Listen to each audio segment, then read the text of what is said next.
25 6ஆம் வசனத்தில் தியானிக்க போகிறோம். எல்லாரும் கண்களை மூடினவர்களாக இன்றைக்கும் நம்மோடு கர்த்தர் பேசுவதற்காக நாம் இருந்த வண்ணமாக நாம் கர்த்தரை நாம் சோதனை பண்ணுவோம். சோதர இன்றைக்கும் கர்த்தர் எங்களோடு கூட நீர் பேச போகிறேன். அதற்காக மிக நன்றி செலுத்துகிறோம். இயேசு கிறிஸ்துவின் நாமத்தில் ஜெபிக்கிறோம் எங்கள் நல்ல பிதாவே, ஆமென். கடந்த நாம் 2 வாரங்களாக தகப்பனுடைய அன்பு என்ற ஆபிரகாமுடைய அன்பை குறித்து நாம் தியானித்தோம். தனக்கு உண்டானவை யாவையும் ஈசாக்கு கொடுத்தான் என்பதை அன்பை நாம் தியானித்தோம். முந்தின வாரத்தில் பாசமுள்ள ஒரு தகப்பன் என்கிற தலைப்பில் நாம் இளையகுமாரனுடைய தகப்பன் எவ்விதமாய் இளையகுமாரனை நேசித்தார் என்பதை நாம் பார்த்தோம். இன்றைக்கு 100க்கு அதிபதியினுடைய பாசம் என்கிற தலைப்பில் நம்ம தேவனுடைய வார்த்தையை நம்ம கேட்க போகிறோம். அதை நம்ம மத்தேயு சுவிசேஷம் 8ஆம் அதிகாரம் அதில் நம்ம வாசிக்கும்போது 1-2 வசனங்களை நாம் வாசிப்போம். மத்தேயு சுவிசேஷம் 1ஆம் வசனத்து 2-3 வசனங்களை வாசிங்க. அவர் மலையிலிருந்து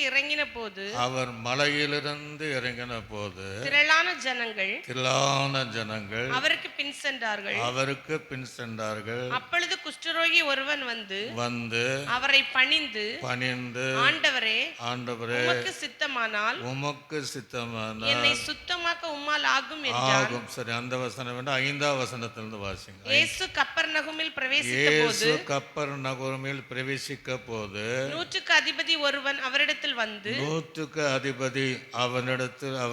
வந்து ஆண்டவரே என் வேலைக்காரன் வீட்டிலே திமிர்வாதமாய்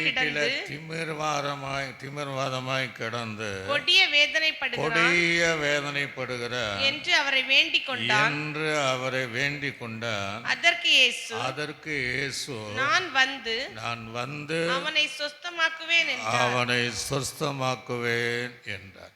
இந்த பகுதியில் நீங்கள் பார்த்தீங்கன்னா கடந்த 2 வாரங்களாக தகப்பன் பிள்ளைகள் மேல் வைத்த அன்பை நம்ம பார்த்தோம். இங்கே 100க்கு அதிபதி தன்னுடைய வேலைக்காரன் மேல் வைத்திருக்கிற அந்த பாசத்தை நம்ம பார்க்க முடியும். இப்போ நீங்களும் நானும் நீங்கள் பார்த்தீங்கன்னா கர்த்தருடைய வேலைக்காரர்கள் தான். 5 வித ஊழியம் என்பது 5 விதமான சபையில் செய்கிற ஊழியங்கள்.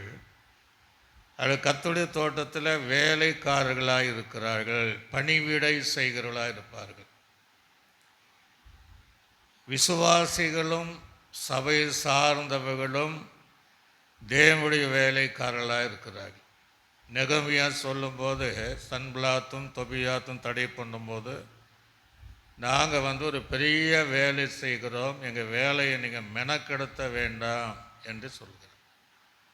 ஆக நம்ம வேலைக்காரர்கள் மாத்திரமல்ல, அவருடைய பிள்ளைகளாகவும் நாம் இருக்கிறோம். ஆனால் இங்கே 100க்கு அதிபதியுடைய வேலைக்காரன் மகன் ஸ்தானத்தில் இல்லை, வேலைக்காரன்கிற ஸ்தானத்தில் தான் இருக்கிறான். ஆனால் நமக்கு வேலை செய்கிறவளாக இருந்தாலும் நாம் தேவனுடைய பிள்ளைகள், தேவனுடைய சுதந்திரம், தேவனுடைய சம்பத்து என்கிற அந்தஸ்தை தேவன் நமக்கு இங்கே தந்திருக்கிறார். அல்லேலூயா. பொதுவாக வேதாகமத்தில் நீங்கள் பார்த்தீங்கன்னா 100க்கு அதிபதி என்பவர்கள் புதிய ஏற்பாடு காலத்தில் ஒரு 10 பேராவது நம்ம பார்க்கலாம். அவர்கள் பொதுவாகவே உண்மையை பேசுகிற புறஜாதிகள் தான் உண்மையை பேசுகிறவர்களாக தான் அவங்க இருப்பாங்க. எல்லாம் பண்பு உள்ளவளாக இருப்பாங்க, பாசம் உள்ளவளாக இருப்பாங்க. நீங்கள் வாசிக்க வேண்டிய அப்போஸ்தலர் நடபடியில் கூட ஒரு 100க்கு அதிபதி கொர்நேலியு என்கிற 100க்கு அதிபதி பார்த்திங்கன்னா குடும்பத்தார் அனைவரோடும் ஜெபிக்கிறவனாக இருந்தான். ஆனால் தேவனை அறியாதவன், புறஜாதியாக இருந்தான். உபவாசித்தான், தரிசனத்தை பார்க்கிறான், தூதனை பார்க்கிறான், மிகுந்த தான தர்மங்களை செய்தான், உபவாசம் பண்ணுகிறான் என்று அந்த பகுதியில் அவளை குறித்து நாம் பார்க்க முடிகிறது. அப்போஸ்தலனுடைய பவுலுடைய கப்பல் யாத்திரையில் கூட ஒரு நூற்றுக்கு அதிபதி தான் பவுலை இடையில கொலை செய்ய வேண்டும் என்று பலர் நினைத்த போது அதை தடை செய்து பவுலை பாதுகாக்கக்கூடிய ஒரு நூற்றுக்கு அதிபதியாக இருந்தார்.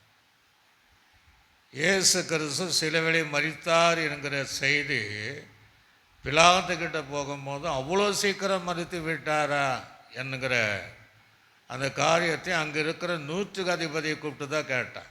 ஏன்னா அவங்க உண்மையை பேசுவாங்க. அவன் இருக்கிற உண்மையை சொன்னான். ஆமாம், அவர் சீக்கிரமாய் மரித்தார் என்று நூற்றுக்கு அதிபதிகள் பொதுவாகவே புறஜாதிகள் இருந்தாலும் தேவ பயம் உண்டு, அவள் உண்மையை பேசுவர்களாக இருப்பார்கள். இந்த பகுதியில் சொல்லப்படுகிற நூற்றுக்கு அதிபதி ரோம தேசத்தை சார்ந்தவன். ரோமர்களில் நூற்றுக்கு அதிபதி என்றால் 100 பேருக்கு அவங்க தலைவர்களாக இருப்பாங்க. 100 பேருக்கு அவர்கள் தலைவராக இருப்பார்கள். அப்படின்னா 100 பேருக்கு ஒருத்தன் தலைவனாக இருக்கணும்னா சாதாரண காரியம் கிடையாது. நல்லவனாக இருக்கணும், பண்புள்ளவனாக இருக்கணும், அன்புள்ளவனாக இருக்கணும், உண்மையுள்ளவனாக இருக்கணும், தன் கீழே இருக்கிறவர்களுக்கு நல்ல அவர்கள் நல்ல அதாவது அவளை நடத்தக்கூடியவனாக இருக்கவே. இது ரோம பட்டாளத்தில் நீங்கள் பார்த்தீங்கன்னா இந்த நூற்றுக்கு அதிகம் என்பது 60வது பிரிவு என்று வேத பண்டிதர்கள் வேத ஆராய்ச்சியில் எழுதப்படுவதை பார்க்கும். ஆனால் செசரியா பட்டணத்தில் இருக்கிற இத்தாலியா பட்டாளம், செசரியாவில் இத்தாலி பட்டாளம் என்பது கொர்னியிலோ இருந்த நூற்றுக்கு அதிபதி. அவனும் நூற்றுக்கு அதிபதி தான், 100 பேருக்கு தலைவர். ஆனால் அங்கே கொஞ்சம் வித்தியாசம். அப்படின்னா அவனுக்கு 555 அந்த 100 பேர் இல்லாமல் காலாட்டு படை வீரர்கள் அவனோடு இருப்பாங்க. ஆனால் இங்கே கிடையாது. அது இல்லாமல் 66 குதிரைப்படை வீரர்களும் அந்த நூற்றுக்கு அதிபதி கீழே இருப்பார்கள். அங்கே அந்த நூற்றுக்கு அதிபதி அப்படின்னா அவங்க கீழே சார்ந்தவர்களெல்லாம் ஒரே இனத்தாராக தான் இருப்பாங்க. இத்தாலியா தேசத்தாரும் இத்தாலியா இனத்தார் மாத்திரமே அவர்கள் அது 100 பேர், மற்றவர்களெல்லாம் அங்கே வேலை செய்வார்கள் என்பதை நாம் அங்கே அறிந்து கொள்ளக்கூடியவர்களாக நாம் இருக்கிறோம். அல்லேலூயா. ஆக இங்கே இந்த பகுதியில் தன் வேலைக்காரனுக்காக மரண அவசைப்படுகிற, மிக கொடிய வேதனைப்படுகிற, ஒருவேளை அந்த 100 பேரில் ஒருவனாக இருந்திருக்கலாம், அல்லது அவர்களை அல்லாமல் தனிப்பட்ட முறையில் வேலை செய்யக்கூடிய அநேகர்கள் ஒருவனாக இருந்திருக்கலாம்.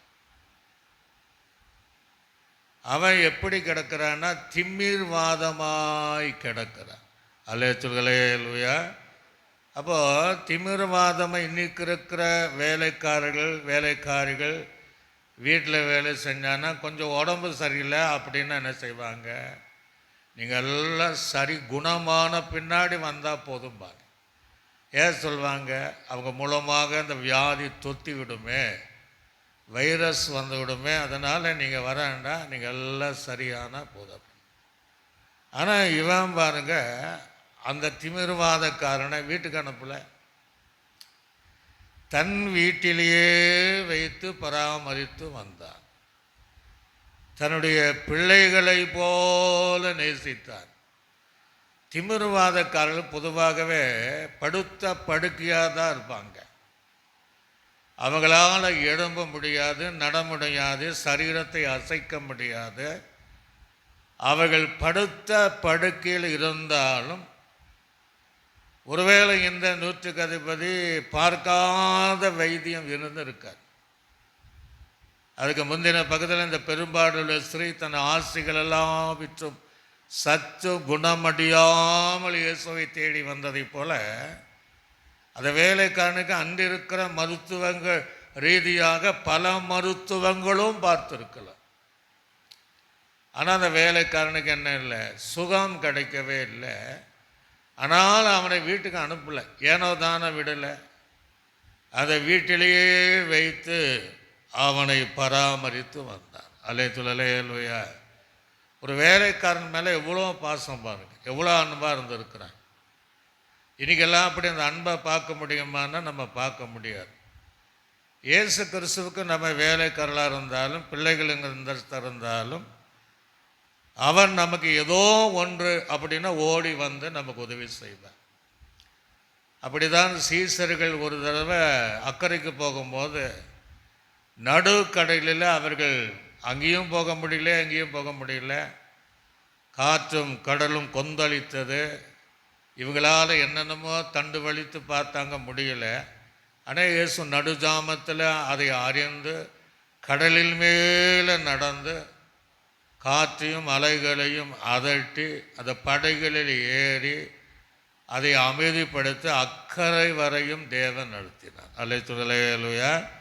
ஆக தேவனுடைய பிள்ளைகளுக்கு ஒன்று என்றால் உடனடியாக எந்த இடத்துல வந்து உதவி செய்யும்.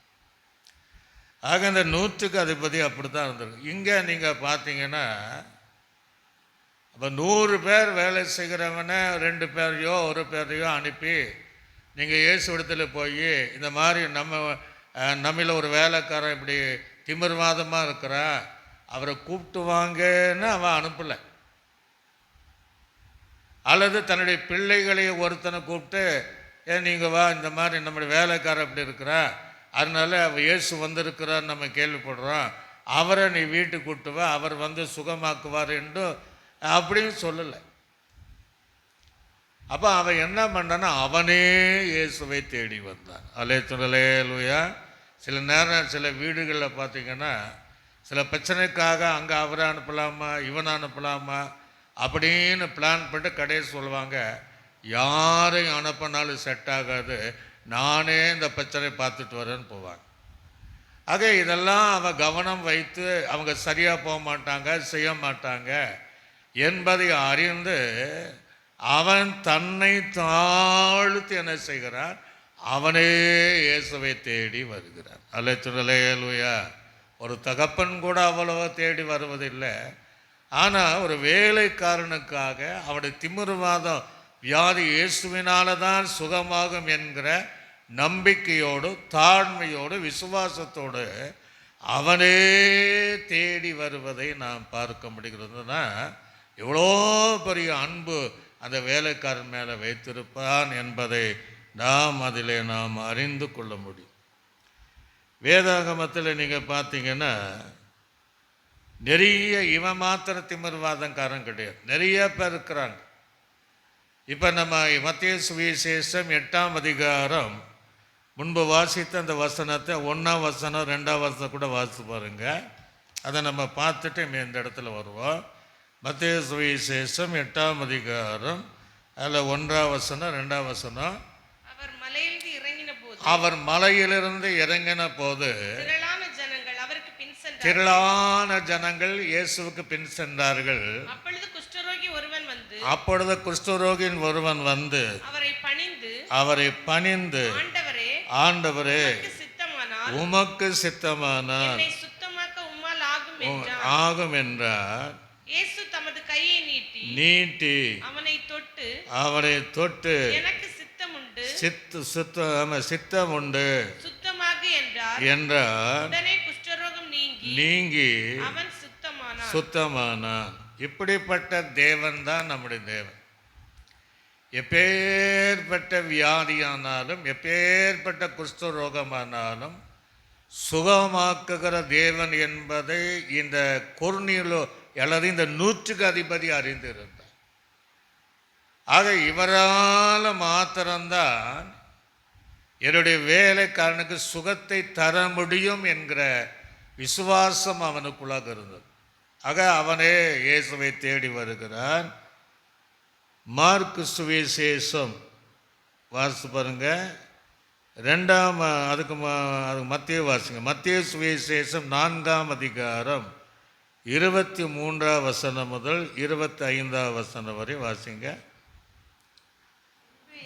பின்பு இயேசு கலிலேயா எங்கும் சுற்றி திரிந்து அவருடைய ஜெப ஆலயங்களில் உபதேசித்து ராஜ்யத்தின் சுவிசேஷத்தை பிரசங்கித்து ஜனங்கள் நல்ல கவனிங்க, ஜனங்களுக்கு உண்டாயிருந்த சகல வியாதிகளையும் சகல எப்பேற்பட்ட வியாதி இருந்தாலும் சரி நோய்களை நீக்கி சொஸ்தமாக்கினார். அவருடைய கீர்த்தி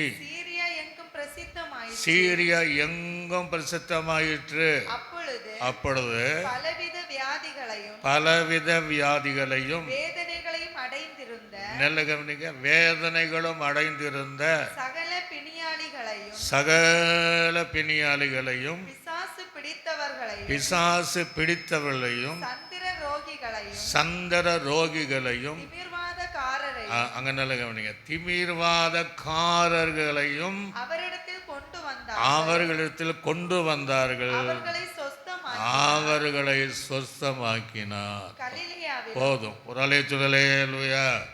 இப்படி திமிர்வாதக்காரர்களையும் அங்கே இயேசுவிடத்தில் கொண்டு வரும்போது படைகள் தான் கொண்டு வந்திருப்பாங்க. கொண்டு வந்தார்கள் அப்படின்னா திமிர்வாதக்காரன் பொதுவாக படைகள் தான்.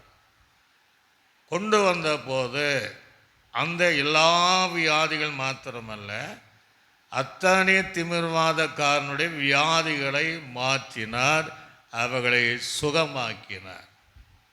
இவைகளெல்லாம் அறிந்த இந்த 100க்கு அதிபதி தன்னுடைய வேலைக்காரன் எப்படியும் சுகமாக வேண்டும் என்று அவன் இயேசுவை தேடி வருகிறவனாக இருந்தான். அது இயேசுவை தேடி வருவதற்கு இருந்த காரணம் அந்த வேலைக்காரன் மேல் அவன் வைத்திருந்த ஒரு அன்பு. அந்த வேலைக்காரன் மேல் வைத்திருந்த அந்த பாசத்தின் நிமித்தமாக அவன் இயேசுவை தேடி வந்தான். இன்னும் நீங்கள் மத்திய சுவிசேஷம் 9ஆம் அதிகாரம் 1ஆம் வசனம் முதல் 7ஆம் வசனம் வரைக்கும் நீங்கள் வாசிங்க. மத்திய சுவிசேஷம் 9ஆம் அதிகாரம் 1ஆம் வசனம் முதல் 7ஆம் வசனம் வரை. அப்பொழுது அவர் படகில் ஏறி இக்கரைப்பட்டு தம் பட்டணத்துக்கு வந்தார். அங்கே படுக்கையிலே கிடந்த ஒரு நல்ல கவனிங்க, அங்கே படுக்கையிலே கிடந்த ஒரு திமிர்வாதக்காரனை அவரிடத்தில் கொண்டு வந்தார்கள். இயேசு அவருடைய விசுவாசத்தை கண்டு திமிர்வாதக்காரனை நோக்கி மகனே திடன்கொள், உன் பாவங்கள் உனக்கு மன்னிக்கப்பட்டது என்றார். அப்பொழுது வேதபாரகர்கள் சிலர் இவன் தேவ தூஷணம் சொல்லுகிறான் என்று தங்கள் உள்ளத்தில் சொல்லிக் கொண்டார்கள். இயேசு அவர்கள் நினைவுகளை அறிந்து நீங்கள் உங்கள் இருதயங்களில் பொல்லாதவளை சிந்திப்பது என்ன, உன் பாவங்கள் மன்னிக்கப்பட்டது என்று சொல்வதோ எழுந்து நட என்று சொல்வதோ எது எளிது? பூமியில் பாவங்கள் மன்னிக்க மனுஷகுமாரன் அதிகாரம் உண்டு என்பதை நீங்கள் அறிய வேண்டும் என்று சொல்லி திமிர்வாதக்காரனை நோக்கி நீ எழுந்து படுக்கை எடுத்துக்கொண்டு உன் வீட்டுக்கு போ என்றார். உடனே எழுந்து தன் வீட்டுக்கு போனான். ஒரு அலை சொல்லலையா? அப்போ முதல் பாவத்தின் நிமித்தமாக வருகிற வியாதி இருக்கலாம். அப்போ படுக்கையை கொண்டு வந்தவொடனே அது ஒரே வார்த்தை தான் சொன்னார், நீ படுக்கை எடுத்துக்கொண்டு வீட்டுக்கு என்ன செய்ய போ என்று சொன்ன மாத்திரத்தில் அவன் எழுந்து நடந்து சுகமாகி போனான். இதே சம்பவம் தான் பெதஸ்தா குளத்தில் பார்த்தீங்கன்னா 38 வருஷமாக ஒருத்தர் படுக்கையில் இருக்கிறான். சாதாரண காரியம் கிடையாது, எல்லாம் நம்ம சிந்திக்க வேண்டிய காரியம். சில இடங்களில் பார்த்தீங்கன்னா பெற்றோர் நேசிக்கிற பிள்ளைகள் தான் படுக்கையாக இருப்பாங்க. முதல் சொல்லுவாங்க, படுக்கையானாலும் பரவாயில்ல பாஸ்டர், ஜோம் பண்ணுங்க, அம்மா அப்பாலாம் இருக்கட்டும் அப்படிம்பாங்க முதல் வருஷம். அப்போ எல்லாமே அவர்கள் படுக்கையாக இருந்து எல்லாமே படுக்கை போகும்போது 2வது வருஷம் சொல்ல ஆரம்பிப்பாங்க, அம்மா ரொம்ப கஷ்டப்படுறாங்க, எங்களும் கஷ்டம்தான், ஆகவே அவர்களை சமாதானமாக எடுத்துக்கொள்வதற்காக நீங்கள் ஜெபம் பண்ணுங்க. எப்படி 1 வருஷம் தாண்டி. ஆனால் இவன் 38 வருஷமாக படுக்கையில் இருக்கிறான். 38 வருஷம் தன் ஜீவிதத்தில் பாதி நாள் கூட அங்கே பாதி ஆயுள் ஃபுல்லாக படுக்கையில் தான் படுத்திருக்கிறான். அவனை எப்படியாவது சுகமாக வேண்டும் என்று ஏதோ கொஞ்சம் பேர் தூக்கி பெதஸ்தா குளத்தில் கொண்டு போயிருக்கிறான். அந்த பெதஸ்தா குளத்தில் தூதன் அந்த குளத்தை கலக்குனா யார் முந்தி போவானோ அந்த எப்பேற்பட்ட வியாதியான சுகமும். அந்த தூதன் கலக்கும் போது இவனை 4 பேர் கொண்டு போகும்போது வேறு யாரும் முந்தி கொள்கிறாங்க. இப்படி 38 வருஷமாக அந்த சரீரெலாம் எப்படி இருக்கும் பாருங்கள், ஆளுகி புண்ணாகி நாச்சம் எடுத்து அப்படித்தான் இருந்திருக்கும். அப்போ இயேசு அங்கே போகிறார். ஒரு அலை சொல்கலையா 38 வருஷமாக கிடந்த ஒரு மனுஷனை போயிட்டு சுகமாக விரும்புகிறாயோ படுக்கை எடுத்துக்கொண்டு, அவன் சொல்கிற பல கதை சொன்னாலும் கடை சொல்கிறாரு, நீ படுக்கை எடுத்துக்கொண்டு போன்ட்டார். 38 வருஷமாக இருந்த அந்த திமிர்வாதக்காரன் சுகமாகி நடந்து போனான். அலை சொல்கலையா. அதனால் இங்கேயும் இந்த 100க்கு அதிபதி தன் வேலைக்காரன் திமிர்வாத காரனாக படுத்துட்டு இருக்கிறான். அதனால் நீங்கள் சுகமாக்குங்க, ஆண்டு சொல்ல நான் வரேன், வந்து நான் சுகமாக்குறேன்னு சொல்கிறார். இப்படி நிறைய திமிர்வாதக்காரர்கள் ஆண்டு சுகமாக்கி இருக்கிறார். இன்னும் நீங்கள் வேதாங்கமில் பார்த்தீங்கன்னா 4 பேர் திமிர்வாதக்காரனை கட்டிலோடு தூக்கிட்டு போவாங்க. இயேசு ஒரு வீட்டில் வந்திருக்கிறாரு, இடம் நெருக்கமாக இருக்குது, அவடத்தில் கொண்டு போக முடியாது. அதனால அந்த வீட்டின் மேலே ஏறி அந்த கூரையை பிளவை உண்டாக்கி அந்த கட்டிலோடு இயேசு இருக்கிற வீட்டுக்குள்ளே இறக்குனாங்க. அவங்களுடைய விசுவாசத்தை கண்டு திமிர்வாதக்காரனை பாவத்தை மன்னித்து அவனையும் சுகமாக்கி தேவன் நடத்தினார். அல்லேலூயா. கட்டிலோடு வந்தவன் எழுந்து நடந்து போனான். அப்படின்னா நிறைய திமிர்வாதக்காரர்கள் இயேசு இந்த உலகத்தில் இருக்கும்போது அற்புதமான சுகத்தை தேவன் கொடுத்திருக்கிறார் என்பதை வேதாகமத்தில் பல இடங்களிலே நாம் பார்க்க முடிகிறது. அப்போஸ்தலருடைய காலங்களில் கூட இந்த அற்புதம் நடந்திருக்கு. அப்போஸ்தலர் நடபடிகளை வாசித்து பாருங்க. 8ஆம் அதிகாரம் 5ஆம் வசனம் முதல் 7ஆம் வசனம் வரையும் பிலிப்பு ஊழியத்தில் வாசிக்கும் போது அப்போஸ்தலர் நடபடிகள் 8ஆம் அதிகாரம் 5, 6, 7 வாசித்து பாருங்க. அப்பொழுது பிலிப் என்பவன் சமாரியில் உள்ள ஒரு பட்டணத்திற்கு போய் அங்க உள்ளவர்களுக்கு கிறிஸ்துவை குறித்து பிரசங்கித்தான். பிலிப்பு செய்த அதிசயங்களை கேள்விப்பட்டு கண்டு அவனால் சொல்லப்பட்டவைகளை ஒருமனப்பட்டு கவனித்தார்கள். அநேகர் இருந்த அசுத்தாவிகள் மிகுந்த சத்தத்தோடு கூப்பிட்டு அவர்களை விட்டு புறப்பட்டது. பாருங்க, இங்கேயும் அப்போஸ்தலர் அநேக திமிர்வாதக்காரர்களையும் சப்பானிகளும் குணமாக்கப்பட்டார். அல்லேலூயா. அப்போ இயேசுனுடைய ஊழியம் மாத்திரமல்ல, அப்போஸ்தலர்கள் மூலமாக அநேக திமிர்வாதக்காரர்களை தேவன் சுகமாக்கி இருக்கிறார். அந்த பிலிப்பினுடைய ஊழியத்தை அதிசயங்களை கண்டு நிறைய பேர் ஒருத்தனாகிலும் வந்த வண்ணமாக இயேசுவிடத்திலேயோ அப்போஸ்தலர் வந்தமில்லை, எல்லாம் சுகமாகி போனார்கள் என்று. இதே அப்போஸ்தலர் நடபடிகளை நீங்கள் வாசிக்கும்போது 9ஆம் அதிகாரம் 32வது வசனமும் முதல் 35வது வசனம் வரை வாசித்து பாருங்க. பேதுரு போய் எல்லாரையும் சந்தித்து வருகையில், இங்க பேதுருடைய பிரசங்கத்தில் அவன் ஊழியத்தில் எல்லாரும் சந்தித்து வருகையில் அவன் லித்தா ஊரிலே குடியிருக்கிற பரிசுத்தவான்களிடத்திற்கும் போனான். குடியிருந்த பரிசுத்தவான்களிடத்தில் போனான். அங்கே 8 வருஷமாய் கட்டிலின்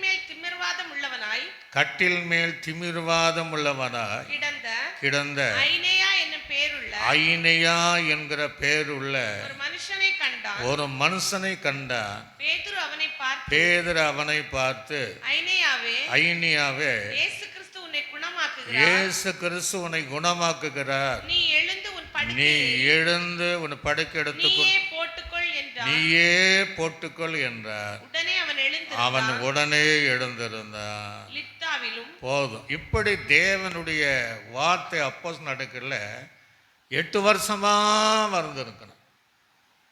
ஐனியா என்கிறவனை நீ ஏன் படுக்கை எடுத்துக்கொள்ள போட்டுக்கொள்ள என்பது என்ன, எடுத்துட்டு நீயே போயிடுன்னு அந்த நேரமே அந்த திமிர்வாதக்காரனுக்கு தேவன் சுகம் கொடுத்தான். அல்லேலூயா. இப்படி தான் இங்கே இந்த வேலைக்காரன் திமிர்வாதமாக கிடக்கிறான். திமிர்வாதமாக கிடக்கிறான்னா நீங்கள் அந்த வசனத்தை வாசிங்க.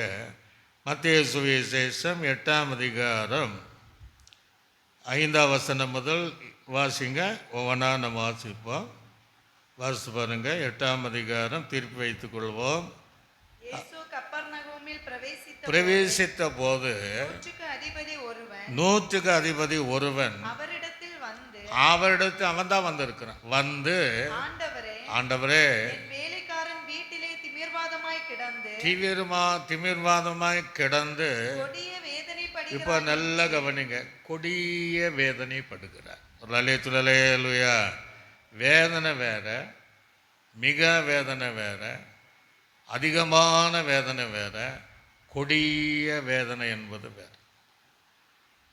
அப்போ அந்த திமிர்வாதக்காரர் எப்படி கஷ்டப்பட்டிருக்க பாருங்க. மரணாவஸ்தைன்னு சொல்லலாம். கொடிய வேதனைப்படுகிறார். சாதாரண வேதனை கிடையாது. அவன் சொல்கிறான், என் வேலைக்காரன் என்னால் பார்க்க முடியல, சகிக்க முடியல, எல்லாத்தையும் பார்த்தேன், சற்று ஏன குணம் இல்லை, என் வீட்டில் தான் இருக்கிறேன், ஆனால் எப்படி இருக்கிறான், திமிர்வாதமாக இருக்கிறான். நிமிஷ தூரம் அவன் கொடிய வேதனைப்படுகிறார். அல்லேலூயா. அதனால் என்னை பார்க்க முடியல, வேதனைப்படுவதில் நான் பார்த்து என்னால் சும்மா இருக்க முடியல. ஆக நீங்கள் வந்து என்னுடைய திமிருக்குவாத காரனை சுகமாக்கணும் அப்படின்ட்டு அவன் கேட்குறான். கொடிய வேதனை என்று சொல்கிறான். வேதாகமத்தில் நீங்கள் பார்த்தீங்கன்னா இந்த கொடிய வேதனை யார் யாரெல்லாம் பட்டாங்கன்னா, மத்தேயு சுவிசேஷம் 7ஆம் அதிகாரம் 11வது வசனத்தை கூட வாசிங்க. மத்தேயு சுவிசேஷம். ஆகையால் பொல்லாதவர்களாகிய நீங்கள் உங்கள் பிள்ளைகளுக்கு நல்ல இல்லை, அந்த வசனம் இல்லை, கொடிய வேதனைகள். மத்திய 15:22 சார், 15:22 வாசிங்க. கானானி ஸ்திரீ. மத்தியோ 15. அந்த திசைகளில் குடியிருக்கிற கானானிய ஸ்திரீ ஒருத்தி அவரிடத்தில் வந்து, ஆண்டவரே, தாவீதின் குமாரனே, எனக்கு இறங்கும், என் மகள் பிசாசின போது கொடிய வேதனைப்படுகிறார். இங்க மகளுக்காக வருகிறார். என்னுடைய மகள் எதனால கொடிய வேதனைப்படுகிறாள்? பிசாசினால கொடிய வேதனைப்படுகிறார். இங்க இவன் என்ன சொல்றா? என்னுடைய வேலைக்காரன் திமிர்வாதத்தினால கொடிய வேதனைப்படுகிறார் என்று சொல்றான். தாங்க முடியாத வேதனை. அங்கேயும் ஒரு மகளுக்காக கடந்து போன விஷயத்தில் தேவன் அற்புதங்கள் செய்தார். இங்கே அதான் சொல்ற, ரொம்ப கொடிய வேதனை உள்ளது தான் திமிர்வாதம் என்பது.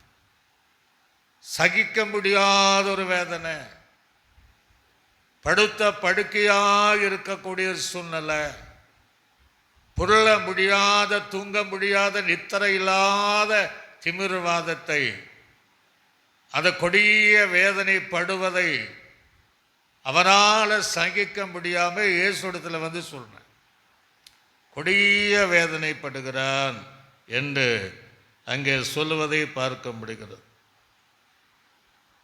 நீங்கள் இன்னும் நம்ம பார்க்கும்போது மத்தேயு சுவிசேஷம் 17ஆம் அதிகாரம் 14ஆம் வசனம் முதல் 18ஆவது வசனம் வரையும் வாசிங்க.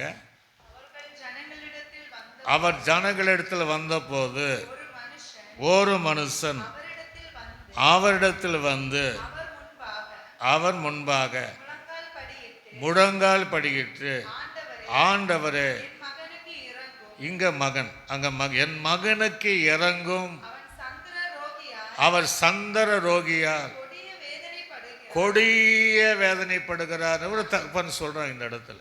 ஆனால் கர்த்தர் சுகமாக்குற, கொடிய வேதனைப்படுகிற, சீசர்களால் முடியல, சந்தர ரோகியால் கொடிய வேதனை என் மகன் படுகிறார். அங்கே பிசாசினால் என் மகள் கொடிய வேதனைப்படுகிறார். இங்கே திமிர்வாதத்தினால் என்னுடைய வேலைக்காரன் கொடிய வேதனைப்படுகிறார். அல்லேலூயா. அதனால் அவன் தேவனை தேடி பரிகாரம் அங்கே தான் இருக்கு என்பதை அவன் தேடி வருகிறான். மீண்டும் அந்த மத்தேயு சுவிசேஷம் 8ஆம் அதிகாரம் 6ஆம் வசனத்தையும் 7ஆம் வசனத்தையும் வாசிங்க. மத்தேயு சுவிசேஷம் 8ஆம் அதிகாரம் 6, 7. ஆண்டவரே, என் வேலைக்காரன்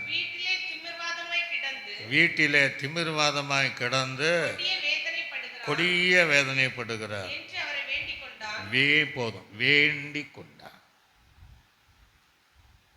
வேண்டாம் ஆண்டவரே, நீங்கள் வந்து தயவு செய்து ப்ளீஸ் பண்ணி வேண்டிக் கொள்வது ரொம்ப அவசியம், மன்றாடுவது அவசியம். அவர் வேண்டிக் கொள்கிற யாவருக்கும் அற்புதங்களை செய்கிறவர், வேண்டிக் கொள்கிற யாவருக்கும் சகலவற்றையும் செய்து முடிக்கிறவர். வேண்டிக் கொள்கிற எந்த காரியமானாலும் அதிலிருந்து விடுதலை தருகிற தேவன். அப்படித்து வேண்டிக் கொள்ள வேண்டும்.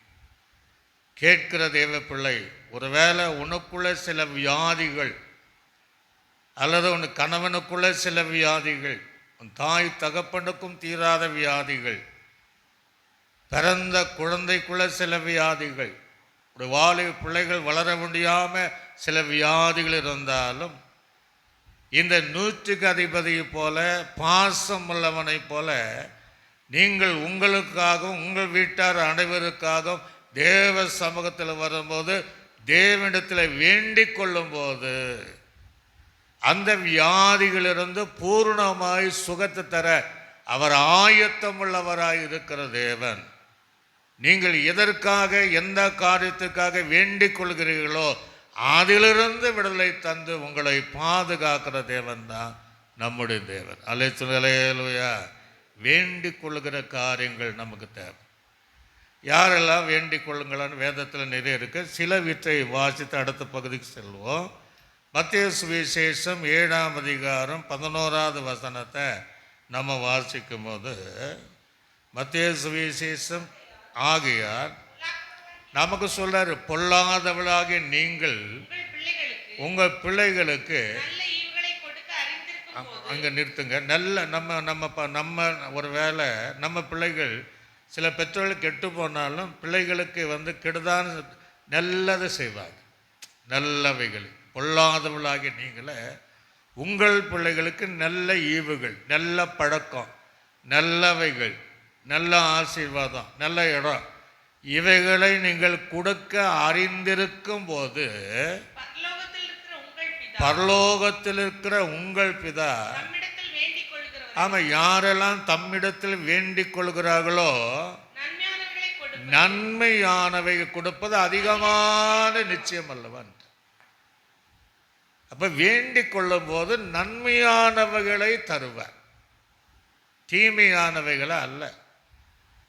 தமிழத்தில் வேண்டிக் கொள்ள வேண்டும், உங்களுக்காக நீங்கள் வேண்டிக் கொள்ள வேண்டும். ஒரு ராஜாவிடத்தில் எஸ்தர் ஒன்று வேண்டுதல் என்னன்னு கேட்குறார். தேசத்தில் பாதி கேட்டாலும் தருவேன் போது இயேசு ராஜாவிடத்தில் வேண்டிக் கொள்கிற எந்த நன்மையானாலும், எந்த அற்புத சுகமானாலும், எந்த விடுதலையானாலும், எந்த காரியமானாலும், அதுக்கு உதாரணம் பொல்லாதவளை நீங்களே உங்கள் பிள்ளைகளுக்கு நல்ல அல்லது நல்லதை செய்ய அறிந்திருக்கும் போது பரமபிதா தம்மிடத்தில் வேண்டிக் கொள்வர்களுக்கு நன்மையானை தருவது அதிக நிச்சயம் அல்லவான்ட்டார்.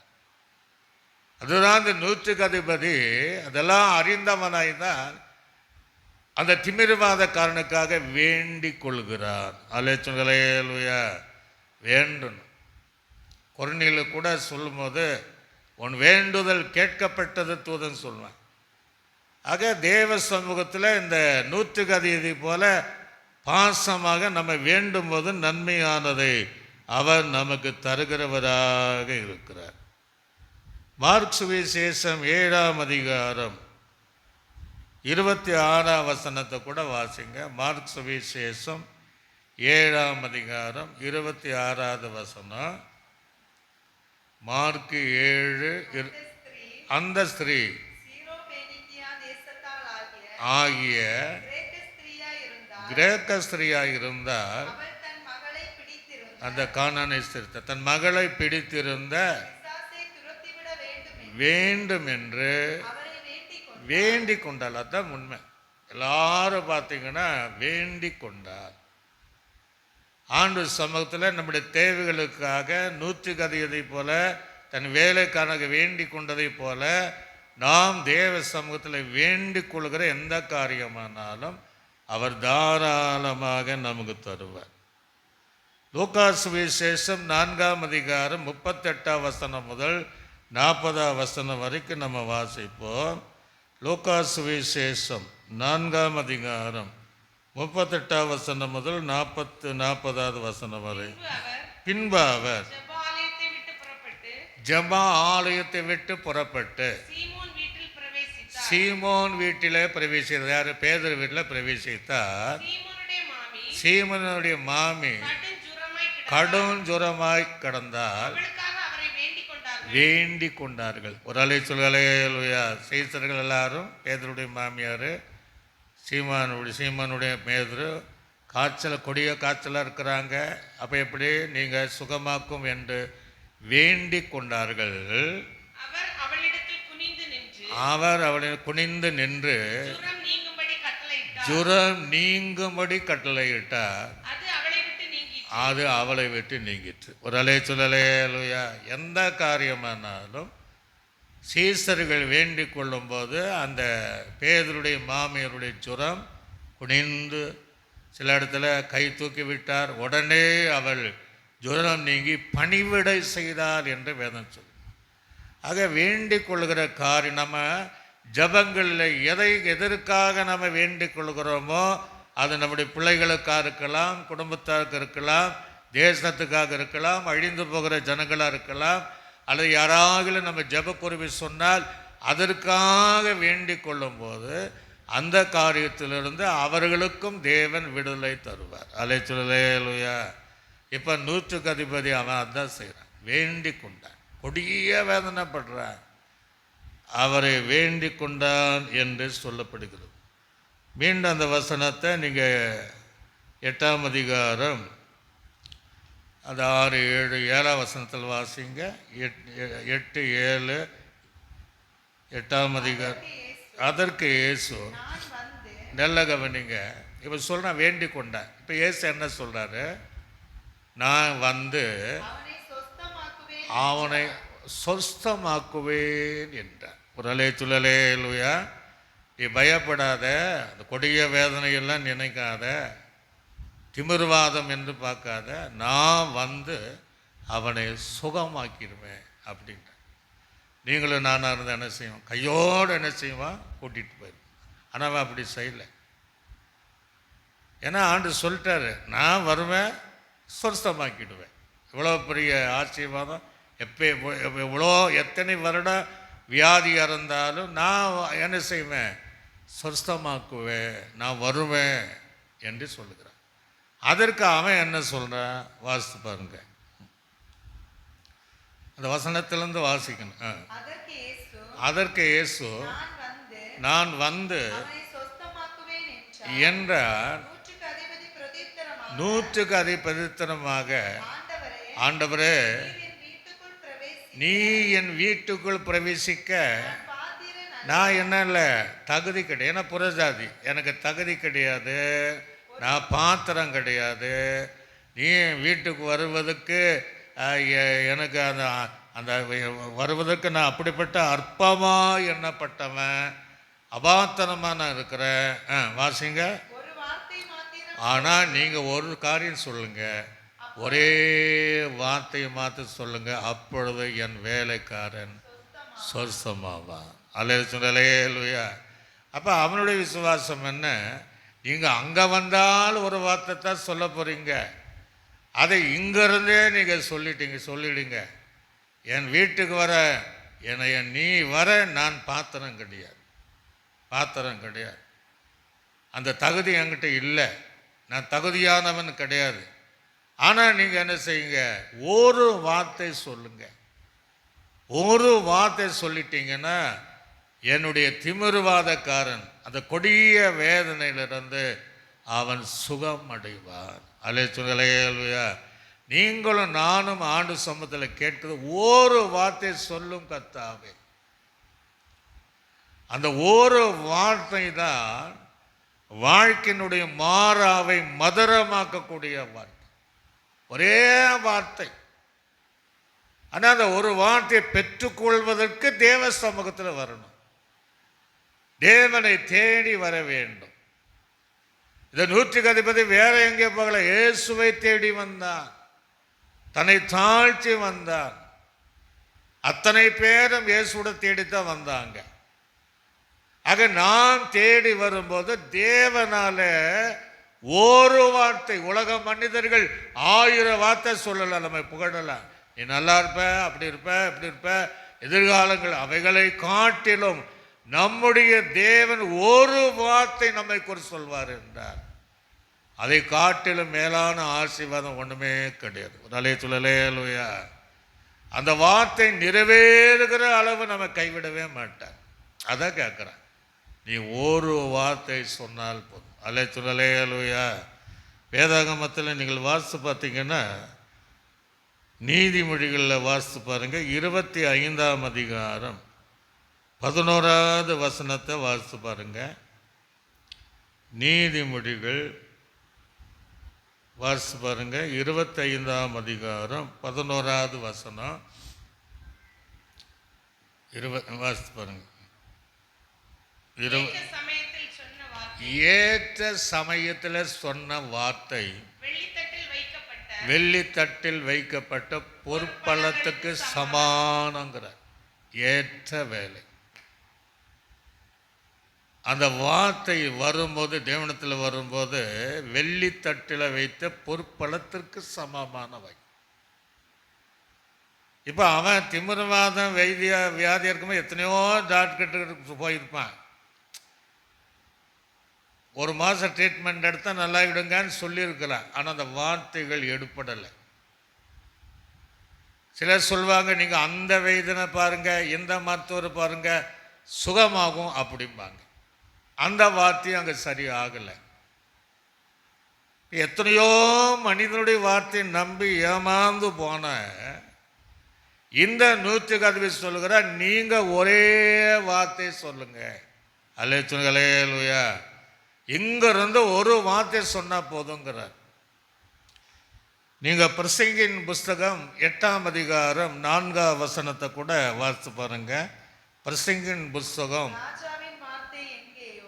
நல்ல கவனிங்க, ராஜாவின் வார்த்தை எங்கேயோ அதிகாரம் இருக்குங்க. அதிகாரமான வார்த்தை. காற்றையும் கடலையும் எரியாத அமைதியார் என்றார், அமைதியாக.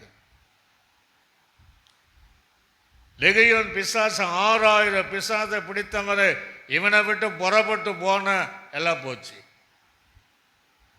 சோம்பி கைன உடையவனை மறுக்கை போல நீட்டினா அற்புதம் நடக்குது. நிமிர முடியாத கூடிய பெலிவினப்படுத்துகிற ஆவி புறப்பட்டு போன நிமிர்ந்தால் அதிகாரம் உள்ள வார்த்தை. அல்லேலூயா. அந்த வார்த்தையில் அற்புதம் இருக்கிறது, அந்த வார்த்தையில் அதிசயம் இருக்கு. அதுதான் சொல்ற, ஒரு வார்த்தையை சொல்லுங்க அப்படிங்கிற. நீங்க பேதுருடைய வாழ்க்கை ராம் முழுவதும் மீன் பிடிச்சு பார்க்குற ஒரு மீன் கிடையாது. அப்போ இயேசு போறாரு, படகை கேட்குறாரு, படகையும் கொடுக்குறேன். அவர் உபதேசம் பண்ண பின்னாடி உங்கள் பக்கத்தில் வலைய போடுங்கள். அப்போ அவன் சொல்கிறான் பாருங்க ஒரு வசனத்தில், லூக்கா சுவிசேஷம் 5ஆம் அதிகாரம் 5ஆம் வசனத்தை கூட வாசிங்க. லூக்கா சுவிசேஷம் 5ஆம் அதிகாரம் 5ஆம் வசனத்தை வாசிப்போம். அதற்கு சீமோன், ஐயரே, ராம் முழுவதும் நாங்கள் பிரயாசப்பட்டாச்சு, ஒன்றும் அகப்படலை, ஆகிலும் உம்முடைய வார்த்தையின்படியே வலையை போடுகிறேன் என்றார். ஒரு அலை சொல்லலையா.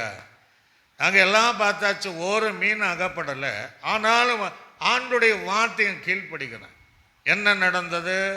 2 படகுகள் நிரம்பத்தக்க, வலையும் கிழியில் ஆனால் கிழியத்தக்க மீன்களை தேவன் கொடுத்தார். அந்த வார்த்தையில் அதிகாரம் இருந்துச்சு, அந்த வார்த்தையில் அற்புதம் இருந்துச்சு.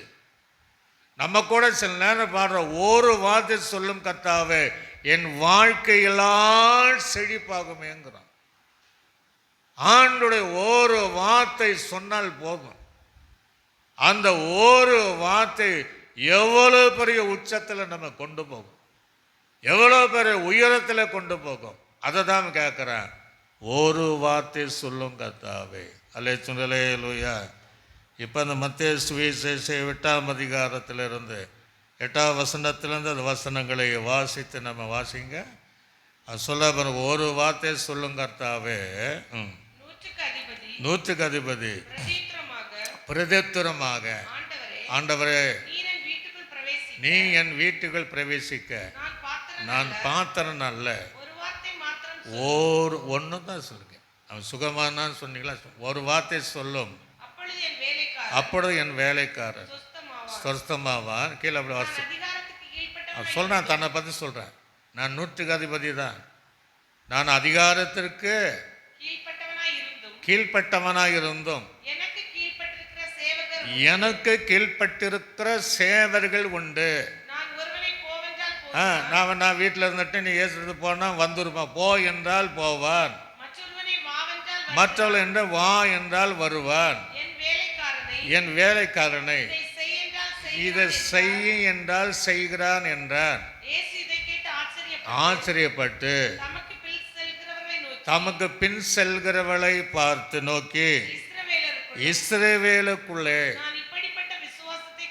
நான் இப்படிப்பட்ட விசுவாசத்தை காணவில்லை என்று மெய்யாகவே நான் உங்களுக்கு சொல்லுகிறேன்.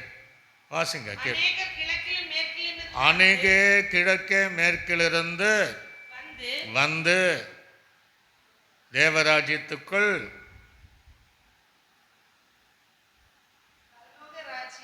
ராஜ்யத்தில் ஆபிரகாம் ஈசாக்கு என்கிற என்பவர்களோடு பந்தி இருப்பார்கள். ராஜ்யத்தின் புத்திரரோ புறம்பானில் தள்ளப்படுவார்கள், அங்கே அழுகையும் இருக்கும் என்று சொல்லுகிறேன். கீழே பார்த்தீங்கன்னா, அவன் அந்த நேரமே அந்த திமிர்வாதக்காரன் சொஸ்தமானான். அல்லேலூயா. அப்போ அவனுடைய பாசம் வேலைக்காரன் மேல் இருந்த பாசம் இன்றைக்கு நம்முடைய ஜீவியத்தில் அதே அற்புதங்களை செய்கிற தேவன், பாசமுள்ள ஒரு தெய்வம். அவரை தேடி வரும்போது நம்முடைய ஜீவிதத்திலும் ஒரு வார்த்தை சொல்வார் என்றார். அந்த வார்த்தையின்படி தேவன் நமக்கு அற்புதங்களை செய்வார். தாவீதின் குமாரனே பார்வையடைவா என்று ஒரு வார்த்தை பிறவி குருடன் பார்வை அடைந்ததை போல இன்றைக்கு நம்முடைய ஜீவிதத்திலும் அவர் அற்புதங்களை செய்வார்.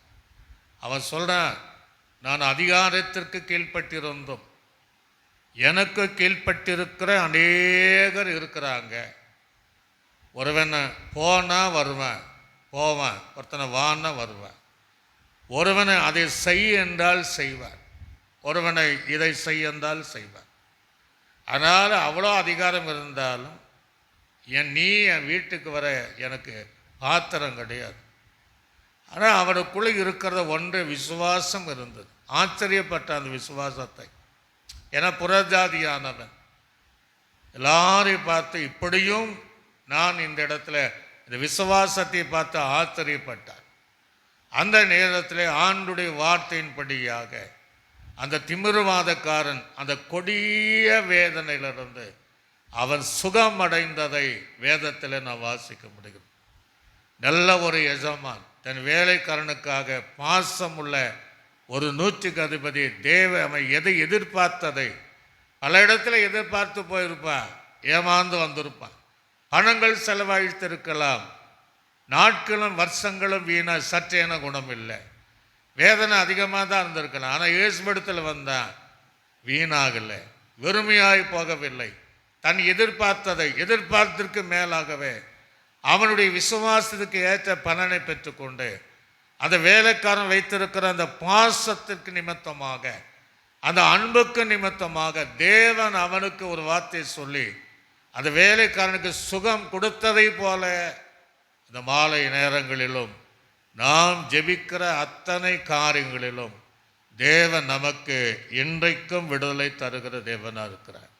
அப்படியே நம்ம இருந்த வண்ணமாக நம்மை தாழ்த்தி ஆண்டு சமூகத்தில் ஒரு வார்த்தை நீங்கள் சொல்லுங்க ஆண்டவரே. கேட்கிற தேவ பிள்ளை பல நீங்கள் அதிகாரிகளாக இருக்கலாம், அதிகாரத்திற்கு உட்பட்டவளாக இருக்கலாம், உங்களுக்கு கீழே அநேக சேவர்கள் இருக்கலாம். ஆனால் இயேசுவிடத்தில் வரும்போது உங்களை தாழ்த்தி வர வேண்டும். உங்கள் பிரச்சனைக்காக மாத்திரமல்ல, உங்களுடைய குடும்ப பிரச்சனைக்காக, உங்களுடைய பிள்ளைகளுக்காக, உங்களுடைய கணவனுக்காக, உங்களை விட்டு ஓடி போன கைவிட்டு போன கணவனுக்காக மீண்டும் வருவதற்காக, எப்பேற்பட்ட வியாதிகளிலிருந்து சுகம் தருவதற்காக ஆண்டு சமூகத்தில் தாழ்த்தி ஆண்டவரே ஒரு வார்த்தை சொல்லுங்க ஆண்டவரே என்று சொன்னார். இந்த மாலை நேரங்களிலும் அந்த ஒரு வார்த்தை 1000 மடங்கு ஆசீர்வாதத்தை கொண்டு வரும். அந்த ஒரு வார்த்தை நூற்றுக்கு அதிபதியுடைய திமிருவாதம் கொடிய வேதனையிலிருந்து விடுவித்தார். 38 வருஷமாக ஒருவனுடைய திமிருவாதம் ஒரே வார்த்தையில் சுகமாக்கின தேவன் நம்முடைய தேவன். இந்த மாலை வேளையிலும் நீ இதை கேட்கும்போது வேதனையோடு இருக்கிறாய், குடும்பத்துடைய படுகிற சில வியாதி நிமித்த படுகிற வேதனைக்காக நீ அழுது கொண்டு இருக்கிறாய். தேவ சமூகத்தில் இந்த நூற்றுக்கு அதிபதி போல ஆண்டவரே என்று வேண்டிக் கொள்ளும் போது உனக்கும் அற்புதங்களை செய்கிறவராக இருக்கிறார். எல்லாம் ஒப்பு கொடுத்து அப்படியே சோத்திரம் பண்ணி, ஆண்டவரே நீங்கள் ஒரு வார்த்தை சொல்லுங்கப்பா, ஒரு வார்த்தை சொல்லுங்க, என் இருதயத்தில் நான் உம்மை நோக்கி வேண்டுகிறேன் ஆண்டவரே, ஒரு வார்த்தை சொல்லுங்க கர்த்தா. என் வாழ்க்கையை செழிப்பாக்கணும், என்னுடைய ஆண்டவரே மாறாவின் அனுபவங்கள் மதுரமாக மாற, என் குடும்ப கணவனுக்குள்ளாக தீராத வியாதிகளை மாற்ற, எங்கள் அம்மாவுக்கு தகப்பனுக்குள்ளே இருக்கிற அந்த கொடிய வியாதிகளிலிருந்து மாற்ற ஒரு அற்புதங்களை செய்ய ஆண்டவரே, ஒரு வார்த்தை சொல்லுங்க ஆண்டவரே என்று சொல்லும்போது அந்த தேவன் இன்றைக்கும் செய்ய வல்லவராக இருக்கிறார். அது ஒப்பு கொடுத்த யாவரும் மேல் ஆண்டுடைய கவனம் அமருகிறது. ஒருவேளை உங்கள் வீட்டில் இன்றைக்கு படைக்கல் இருக்கக்கூடிய ஒவ்வொரு மேலும் ஆண்டுடைய கரம் தொடருகிறது. அந்த வார்த்தைகள் அந்த சரீரத்துக்குள்ளாக உட்பிரவேசிக்கிறது. நான் சொல்கிறார், என் வார்த்தையை அனுப்பி நான் குணமாக்குவேன். என் வார்த்தை நான் அனுப்புகிற வார்த்தை நான் விரும்பினதை செய்துதான் என்னிடத்தில் திரும்பும். ஆண்டவர் அங்கே நூற்றுக்கு அதிபதி வீட்டுக்கு போல அந்த வார்த்தை கடந்து போய் அவனை சுகமாக்கினதை போல இன்றைக்கு ஆண்டுடைய வார்த்தை உங்கள் வீட்டை தேடி, படுக்கையில் இருக்கிறவளை தேடி, வியாதி உள்ளவர்களை தேடி வருகிற அந்த வார்த்தை அதை அற்புதங்களை செய்து விட்டுதான் அது இயேசுவினிடத்தில் திரும்பும் என்பதை ஒப்பு கொடுத்து எல்லாம் சோத்திர பண்ணி நன்றி தகப்பனே, நன்றி தகப்பனே, நன்றி தகப்பனே. 100க்கு அதிபதியினுடைய வேலைக்கண் அற்புதம் செய்தவர், கானான ஸ்ரீயினுடைய மகளுக்கு அற்புதம் செய்தவர், சந்திர ரோகி பிடித்த அந்த மகனுக்கு அற்புதங்களை செய்தவர், இன்றைக்கு அற்புதங்களை செய்வீரா? பாசம் உள்ளவர்கள், அன்பு உள்ளவர்கள், அவர்கள் வேண்டிக் கொள்ளும் போது, உம்மிடத்தில் வரும்போது அவர்கள் யாருக்காக வேண்டிக் கொள்கிறார்களோ அங்கேயும் ஒரு அற்புதம் நடப்பதாக. அப்படி செய்வதற்காய் சோத்திரம். இயேசுவின் நாமத்தில் ஜெபிக்கும் நல்ல பிதாவே, ஆமென்.